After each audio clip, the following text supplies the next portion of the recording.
திமுகவை நினச்சா பரிதாபமாக இருக்கு அப்படின்னு ஒருத்தர் பேசியிருக்கார். யார் அது? தமிழ்நாட்டில் திமுகவை பார்த்தே பரிதாபப்படுறது அப்படின்னு தோணுதா? யாரும் அண்ணன் தான். அண்ணன் தமிழ்நாடு பாஜகவை சேர்ந்த அண்ணாமலை அவர்கள். அவர் தான் ஆல்ரெடி ஸ்லிம் ஆகிட்டாப்ல அப்படின்னு ஊருக்குள்ளே பேசிக்கிட்டு இருந்தாங்க.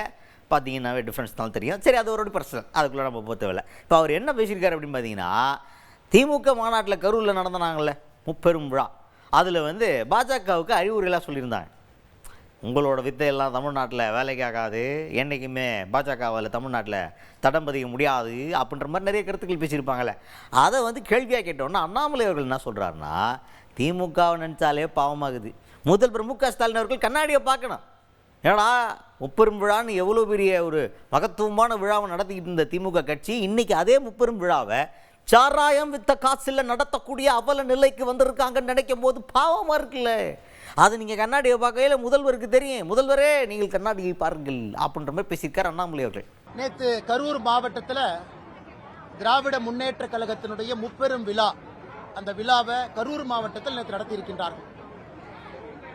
எனக்கு அதை பார்க்கும் பொழுது ஐயோ பாவம் என்றுதான் தோன்றியது. காரணம், இதே கரூர் மாவட்டத்திற்கு சுமார் 8 ஆண்டுகளுக்கு முன்பு அன்னைக்கு எதிர்க்கட்சி தலைவராக இருக்கக்கூடிய ஐயா ஸ்டாலின் அவர்கள் வந்த பொழுது அவர் பேசிய வசனம், இந்த மாவட்டத்தில் 2 திருடங்க இருக்காங்க.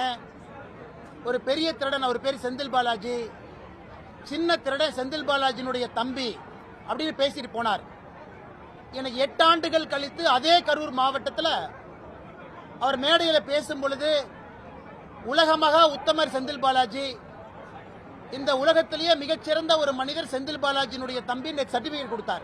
திமுக அரசில் சாராய காசு நடத்தப்பட்ட விழா.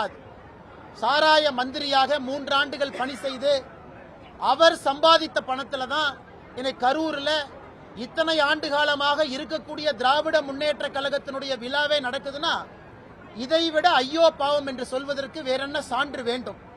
ஆனால் முதலமைச்சர் அவர் கண்ணாடியில பார்க்கணும். எப்படிப்பட்ட ஊழல்வாதிகளை கட்சியில வச்சுக்கிட்டு, எப்படி சம்பாதிச்ச பணத்தை எல்லாம் வச்சுக்கிட்டு அதுல ஒரு விழா நடத்துறாரு. அந்த மேடையில ஏதோ ஒரு பெரிய சாதனையை செய்தது போல எங்களுக்கு அறிவுரை வழங்குறார். அதுக்கடுத்துதான் தமிழ்நாடு காங்கிரஸ் கமிட்டியின் தலைவர் செல்வ பெருந்தகை அவர்கள் வேற பாஜகவை சாடி பேசியிருக்காரு. அதை பற்றி கேள்வி கேட்டிருக்காங்க. அதுக்கு கூடவே என்ன சொல்கிறார் அண்ணாமலை அவர்கள் அப்படின்னா, முதல்வர் மு க ஸ்டாலின் பார்க்குறாருல கண்ணாடி, அதே கண்ணாடியில் அப்படி செல்வ பெருந்தகை அவர்களை எட்டி பார்க்க சொல்லுங்கள். அப்போ தெரியும் காங்கிரஸோட லட்சணம் என்னன்னு. காங்கிரஸ் எல்லாம் அழிஞ்சு போச்சு. பீகார் எலெக்ஷனில் கூட அடுத்து எங்கள் கூட்டணி தான் ஜெயிக்க போகுது. காங்கிரஸ் எங்கே இருக்குது? தொண்டர்களே இல்லாமல் தலைவர்கள் மட்டுமே இருக்கக்கூடிய ஒரு கட்சி காங்கிரஸ்.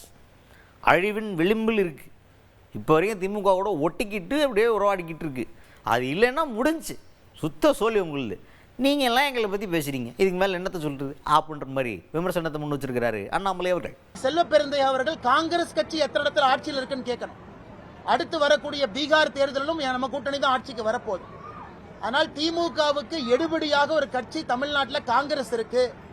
இன்னைக்கு காங்கிரஸ் கட்சி வைத்தறிச்சல்ல பாரதிய ஜனதா கட்சியை பார்த்து அப்படி இப்படிங்கிறாங்க.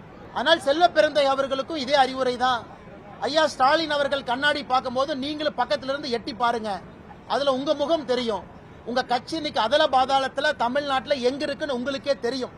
கட்சியே இல்லாம தலைவர்கள் இருக்கின்ற ஒரு கட்சியாக காங்கிரஸ் கட்சி மாறிடுச்சு. எனக்கு அவர்களும் துரதிருஷ்டவசமா அறிவுரை கொடுக்கறாங்க. இதை விட நாம் என்ன சொல்றதுங்க ஐயா? அதுக்கடுத்ததா திமுகவை அடுத்து சாடி பேசுறதுக்கு அண்ணாமலை அவர்களுக்கு இன்னொரு பாயிண்ட் கிடைச்சிச்சு. என்னன்னா, அறிவித்த அறிவிப்புகளில் திமுக 256 அறிவிப்புகளிலிருந்து பின்வாங்கிறதா அறிவிச்சிருக்கிறாங்க. ஏன்னா அதை நிறைவேற்ற முடியாது, நிறைவேற்றக்கூடிய சாராம்சம் இல்லை அதில் அப்படின்ற மாதிரி. ஸோ இந்த மாதிரி பேக் அடித்ததை வச்சு இப்போ அண்ணாமலை அவர்கள் ஒரு விமர்சனத்தை முன்வைக்கிறார். என்ன சொல்கிறார் அப்படின்னா, சட்டப்பேரவையில் அதாவது மக்கள் மன்றம், அது மக்கள் மன்றத்தில் போய் மக்களுக்காக ஒரு அறிவிப்பை அறிவிச்சா அது ஒரு ரூபா நோட்டை அச்சடிக்கிற மாதிரி 100 ரூபா அச்சடிச்சா அதுக்கான 100 ரூபான்ற வேல்யூ அதுக்கு வந்துடும். அப்படி சட்டமன்றத்தில் ஒரு அறிவிப்பை பாஸ் பண்ணிட்டாங்கன்னு வச்சுக்கோங்க, அவ்வளோதான், அது பாஸ். அது அரசாங்கத்துடைய வாக்கு. அதை நம்ம திரும்ப பெறுறது அப்படிங்கிறது அந்த அரசின் மீதான நம்பிக்கையை உடைக்கிற விஷயமா இல்லையா? அப்படி 256 அறிவிப்புகளை திரும்ப பெற்றிருக்குது திமுக அரசு. அப்போ இந்த அரசுடைய லட்சணத்தை பார்த்துக்குங்க அப்படின்னு விமர்சனத்தை முன் வச்சிருக்கிறாரு அண்ணாமலை அவர்கள். ஆனால் இன்னைக்கு சட்டப்பேரவையில் ஒரு அரசு திட்டத்தை அறிவிக்கும் பொழுதே சாதாரணமாக அறிவிக்க மாட்டாங்க. அந்த துறையினுடைய செயலாளர் அந்த திட்டம் பாலிசி நோட் அதையெல்லாம் பார்த்து தயார் செய்த பிறகு சட்டமன்றத்துக்குள்ள மக்கள் சபையில ஒரு மந்திரி பெருமகன் எந்திரிச்சு நாங்க இந்த திட்டத்தை அறிவிக்கிறோம் சொன்னாங்கன்னா it's a word of the government. ஒரு வேர்ட் ஆஃப் த கவர்மெண்ட் எவ்வளவு பவர்னாங்கன்னா ஒரு 100 ரூபாய் 200 ரூபாய் தாளை அச்சடித்தா அந்த தாளுக்கு என்ன மரியாதை இருக்கும்? ஏன்னா அரசனுடைய வாக்கு. ஒரு 100 ரூபாய் நோட்டை அடித்த பிறகு நாங்க அடிக்கலின்னு சொல்ல முடியாது. அதனால மக்கள் மன்றத்தில் மந்திரி பெருமக்கள் எந்திரிச்சு இந்த திட்டத்தை கொண்டு வருகின்றோம் என்று அறிவித்த பிறகு எனக்கு 256 திட்டங்களை திராவிட முன்னேற்ற கழகத்தினுடைய அரசு எங்களால் செயல்படுத்த முடியாது, நாங்க இதை வாபஸ் வாங்கிக்கிறோம் சொல்றாங்கன்னா இந்த அரசு எப்படி நடந்து கொண்டிருக்கிறது என்பதற்கு இது ஒரு உதாரணம்.